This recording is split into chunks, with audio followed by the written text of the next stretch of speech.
estar inervadas por el nervio trigémino, principalmente las ramas del maxilar del quinto 2 y el mandibular del quinto 3. El dolor a menudo es descrito como un dolor pulsante, eléctrico, puede ser también desencadenado por una simple palpación, tal vez por el tacto o por el simple hecho de masticar o estar hablando. En la etiología vamos a tener que se puede dar por dos causas, uno que es la compresión vascular y otro la desmielinización.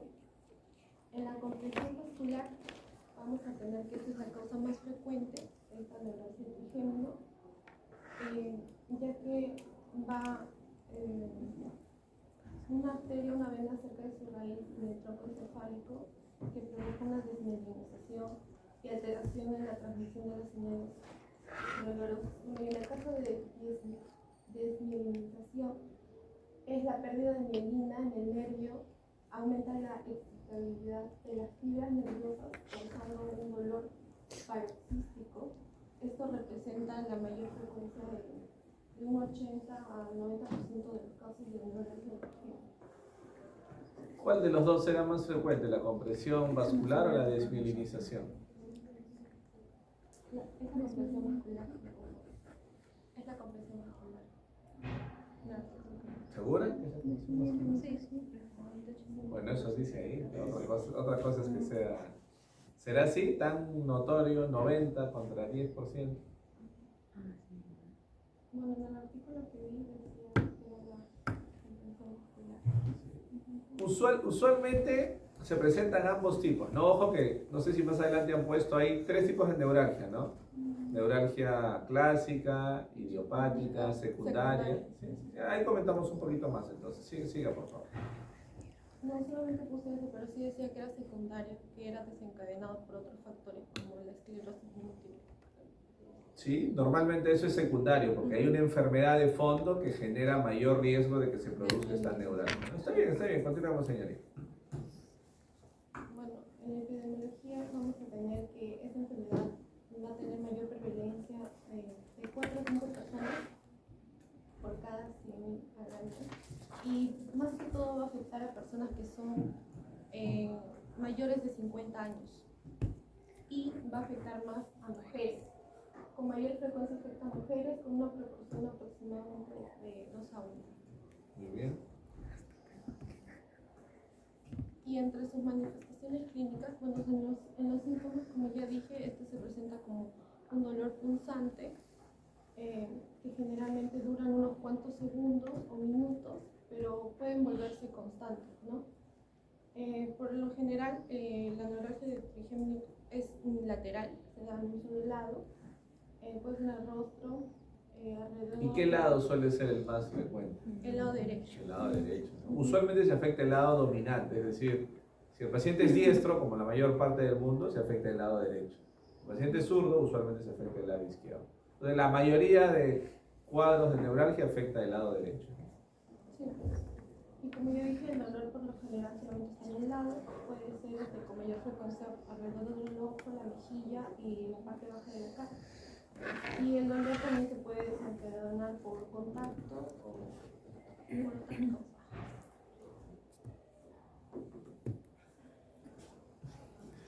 Ahora en tratamientos no farmacológicos o quirúrgicos, tenemos lo que es la descompresión vascular. Es un tratamiento quirúrgico más invasivo, tiene una alta tasa de éxito en reducir el dolor a largo plazo. Es eficaz en pacientes con neuralgia del término clásica. Bueno, esta consiste en hacer una pequeña craniectomía para poder acceder a la raíz del nervio trigémino. ¿Cómo será esa craneotomía? ¿Es algo por ahí? Es si no me equivoco, un corte acá. Muy pequeñito, Sí. ¿no? Es una incisión muy pequeñita en la zona retroauricular, muy pequeñita, una craneotomía pequeña que es una cirugía mínimamente invasiva, ¿no? Porque se accede específicamente a esa zona donde la arteria está comprimiendo al nervio trigémino. Continúe, por favor. Y bueno, se hace esto para poder separar los vasos sanguíneos que comprimen al nervio con un parche de teflón. Luego tenemos la risotomía terminal sensitiva parcial. Esta consiste en seccionar las fibras nerviosas inferiores del trigémino, las cuales corresponden a la rama maxilar y mandibular, generando así un alivio del dolor. Ya que ha comentado eso, ¿cuál será la rama que más se afecta en la neuralgia del trigémino? La rama maxilar, ¿no? La rama maxilar es la que más se afecta. Aproximadamente entre 40 y 50% de pacientes tienen más afectada la rama maxilar. Ya entre 20 a 25% de pacientes, hasta 30% pueden tener afectada la rama mandibular y lo menos frecuente la rama oftálmica. ¿Ya? Okay. Y bueno, este procedimiento implica cortar parcialmente la raíz del nervio para controlar el dolor, y esto puede causar lo que es pérdida de sensibilidad. Ahora tenemos la risotomía percutánea con glicerol, que se va a inyectar glicerol en lo que es en la cisterna del ganglio de Gasser, ¿no? Gasser, para causar una lesión química en las fibras nerviosas. ¿Cómo cree que será ese procedimiento? Técnicamente no es muy difícil, ¿no?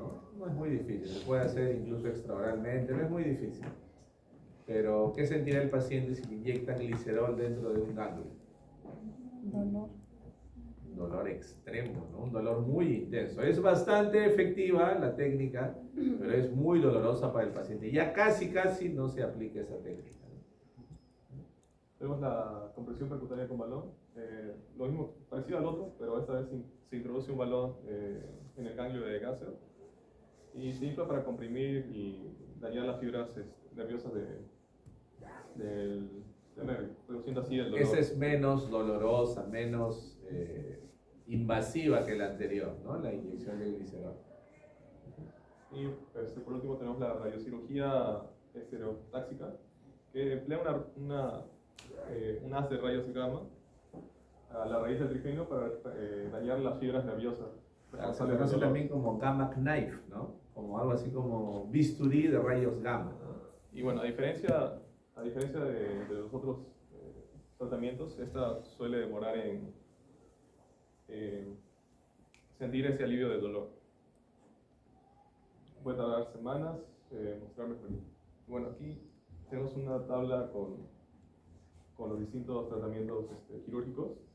Por ejemplo, tenemos la compresión microvascular, que su tasa de respuesta inicial es de un 95%.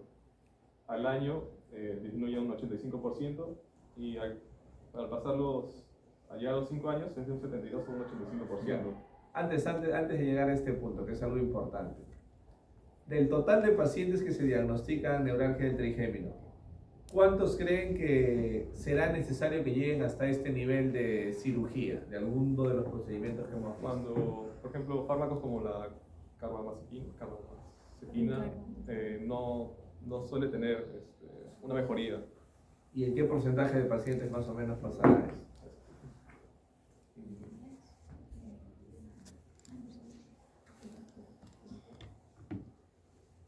Usualmente, la terapia farmacológica es un éxito, ¿no? Aproximadamente en 70-80% de pacientes la terapia farmacológica funciona bien. Ojo que en la neuralgia hay muchos aspectos parecidos al de la epilepsia, ¿no? ¿Ustedes creen que un paciente epiléptico se le da un fármaco y nunca más vuelve a convulsionar en su vida? No, obviamente que no, ¿no? ¿Qué se busca en la epilepsia? Que las convulsiones sean menos frecuentes, que sean más espaciadas, que sean menos severas. Lo mismo se busca acá. El éxito no va a ser que el paciente nunca más vuelva a tener una crisis. El paciente va a tener crisis. La neuralgia es una enfermedad que lo va a acompañar toda su vida, ¿no? Entonces, lo que sucede es que lo que se busca es que las crisis sean más espaciadas, que se presenten de manera menos frecuente y que cada vez que tiene una crisis el dolor sea de menor intensidad. Entonces, con esos parámetros, aproximadamente 70-80% de pacientes alcanzan el éxito con la terapia farmacológica. Porcentaje altísimo, ¿no? 70-80%. Entonces, ¿cuántos pacientes tendrán que llegar hasta una opción quirúrgica? El restante, ¿no? El 20-30%, ¿no? Quizás lo han leído por ahí en los textos antiguos, cuando se hablaba de neuralgia y no se entendía bien la fisiopatología. Se decía que la neuralgia era un dolor que incitaba al suicidio, ¿no? Porque el paciente prefería suicidarse antes que seguir teniendo tantas crisis de neuralgia, ¿no? Entonces, es algo importante conocer como la mayoría de casos los vamos a poder solucionar con fármacos. Y solamente un porcentaje pequeño que no funcionan los fármacos tendrán que optar por alguna de estas opciones quirúrgicas.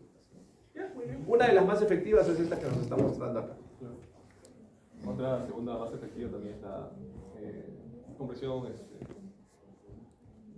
compresión percutánea con balón, que tiene una tasa de respuesta inicial de un 82 a un 94%, al año un 75% y a los 5 años un 80%.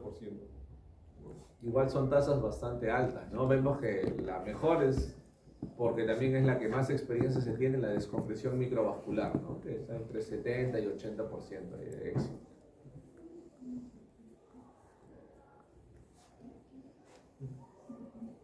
Ya, ahora vamos a hablar de la carbamazepina.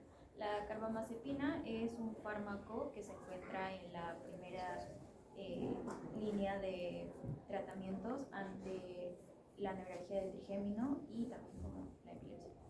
Esto debido a que es un fármaco eficaz y que estaría siendo eficaz aproximadamente en más del 50%. Para empezar a hablar de la carbamazepina, primero hay que conocer su farmacodinámica. El mecanismo de acción de la carbamazepina se va a dar mediante los canales de sodio activados por volcán.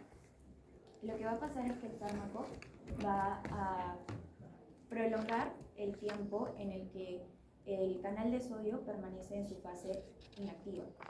Esto para que se pueda limitar la activación repetida del potencial de inacción, es decir, para que pueda limitar las constantes manifestaciones que ya mencionaban mis compañeros, como un dolor pulsátil. Por otro lado, con respecto a la farmacocinética, vamos a tener que es un fármaco con un 89% de biodisponibilidad. Es por ello que es uno de los más eficaces. Con respecto a la distribución, tiene de 0.8 a 2 litros por kilogramo y el 75% del fármaco se va a unir a proteínas plasmáticas. Este fármaco tiene una inducción propia de su metabolismo y principalmente se va a dar... Al revés, una mala traducción. ¿Qué ha querido decir? A ver, de repente no se ha expresado bien. Algo así es la inducción del metabolismo. ¿Se acuerdan que vimos en la primera clase? Exacto. Que había una acción combinada de los fármacos que se llamaba inducción enzimática, ¿no? Por la que un fármaco podía aumentar la biotransformación y eliminación de otro fármaco, haciendo que se elimine más rápidamente. La carbamazepina no solo es inductor de otros fármacos, sino que también es autoinductor. Con el tiempo también induce su propio metabolismo, por eso es que cada vez va siendo menos efectiva, ¿no? Porque se metaboliza y elimina más rápidamente. Obviamente esto solo pasa en la terapia a largo plazo. ¿Ya?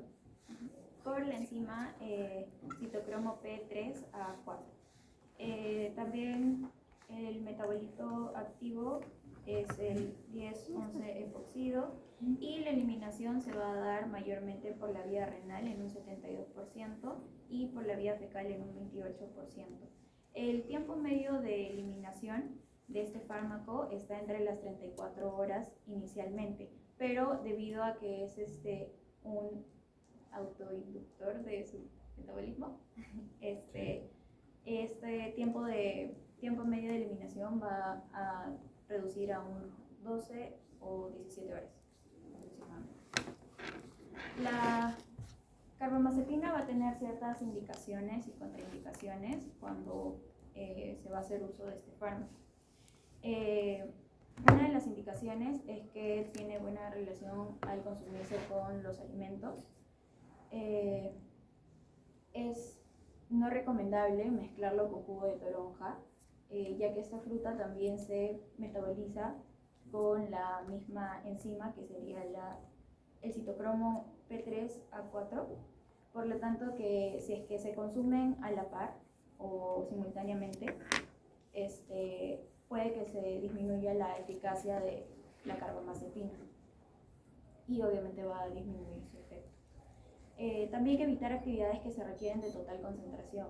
Esto lo voy a explicar un poquito más adelante, pero es por la variedad de efectos adversos que tiene este fármaco. Como contraindicaciones está que no está prohibido, pero no es recomendable recetar en mujeres embarazadas, especialmente en el primer trimestre, ya que este fármaco es altamente teratogénico y usualmente o principalmente va a causar defectos en el tubo neural y también puede causar paladar hendido en el feto. Y también como contraindicaciones está no mezclar con otros fármacos, que eso también lo voy a explicar en la interacción con otros fármacos, pero básicamente con la eritromicina, cimetidina, fluoxetina y isoniazida, por la misma razón de que se metabolizan por la misma enzima. Dentro de los efectos adversos tenemos a la somnolencia, el cansancio, los mareos, vómitos, náuseas, ataxia, toxicidad renal y hepática. Acuérdense que les dijimos que cuando expongamos un fármaco, que es el primer grupo que estamos exponiendo de fármacos, siempre hay que ponerlo así como hemos visto en la teoría, ¿no? Muy frecuentes, cuáles son, frecuentes, cuáles son, poco frecuentes, porque como les decía, todos los fármacos que existen en el mundo pueden causar cefalea, dolor abdominal, náuseas, vómitos, diarrea, todos, solo que para unos es 10%, 15%, 20%, para otros será 2%, 1%, para otros será 0.001%, ¿sí? Para poder diferenciarlo mejor. Como antes les había mencionado, es por este tipo de efectos adversos que se le recomienda también al paciente no realizar actividades que requieran de demasiada concentración, como por ejemplo manejar o estar en un ambiente en el que está expuesto a que pueda ocurrir algún accidente. Claro, que tenga precaución con las actividades que requieren el máximo de su concentración, ¿no? Si es no sé, chofer de transporte interprovincial, una cosa así, ¿no? O sea, eso no, chofer de combi, de los chinos, ¿no? No puede hacer eso porque causa esta carbamazepina, sí causa mucha somnolencia, mucha sedación, ¿no? Con respecto a los RAMS, que son las reacciones alérgicas que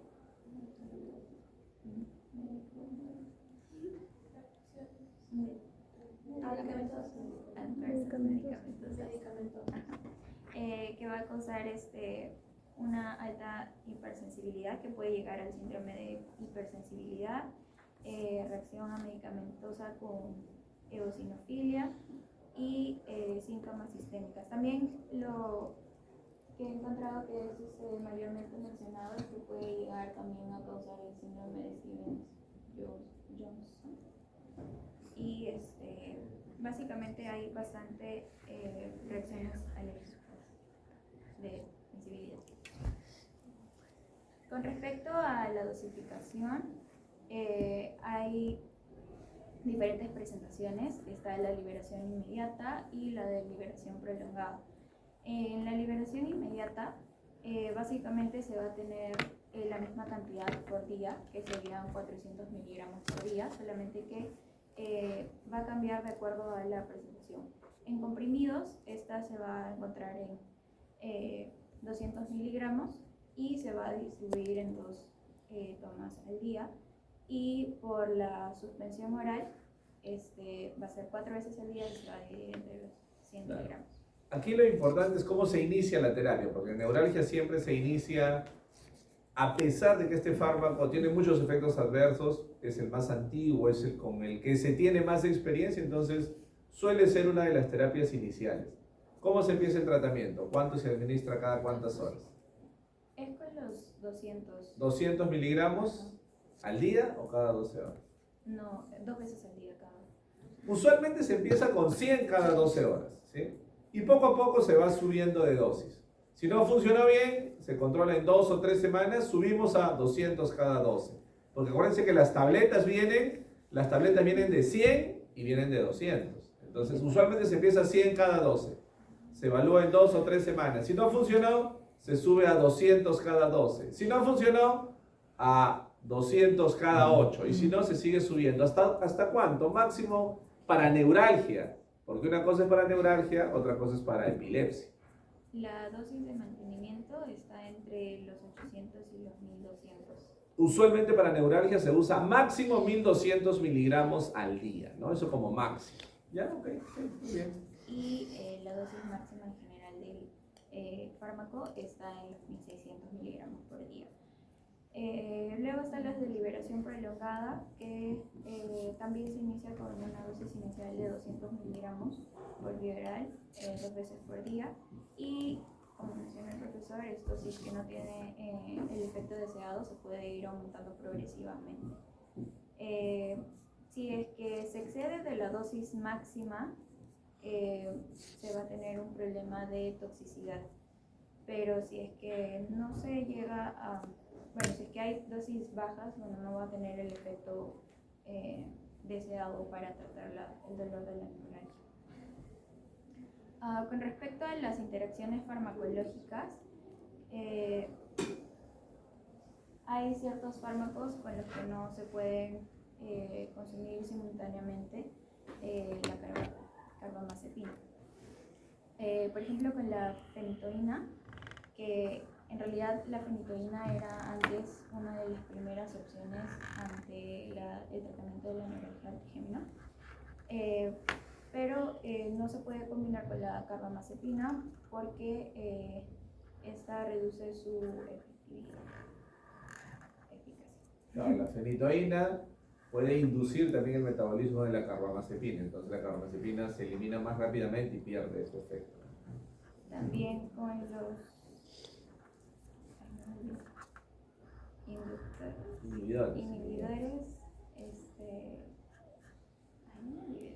El monoamino oxidasa, monoamina que se oxidasa. usan como antidepresivos, los Ajá. IMAO. Los antidepresivos y los anticonceptivos también, porque la carbamazepina en este caso va a disminuir el efecto de los anticonceptivos. Claro, porque acelera su metabolismo, induce su metabolismo. Y puede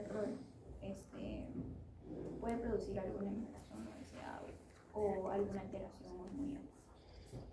Con la eritromicina, como ya antes mencioné, que se metaboliza por la misma enzima, y con el ketoconazol. Estos dos también van a aumentar la eficacia de la carbamazepina, lo cual va a poder suponer un riesgo tóxico para el paciente. Entonces, por eso tampoco no es recomendable el consumo simultáneamente. Y con la warfarina, que básicamente la carbamazepina puede generar riesgo de trombosis.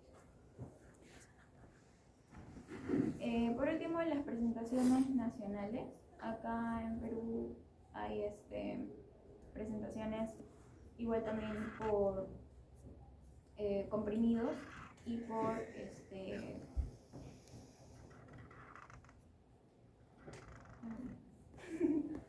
por comprimidos y por Tabletas, hay tabletas, comprimidos y también solución oral, ¿no? Ajá, suspensión oral. Ajá.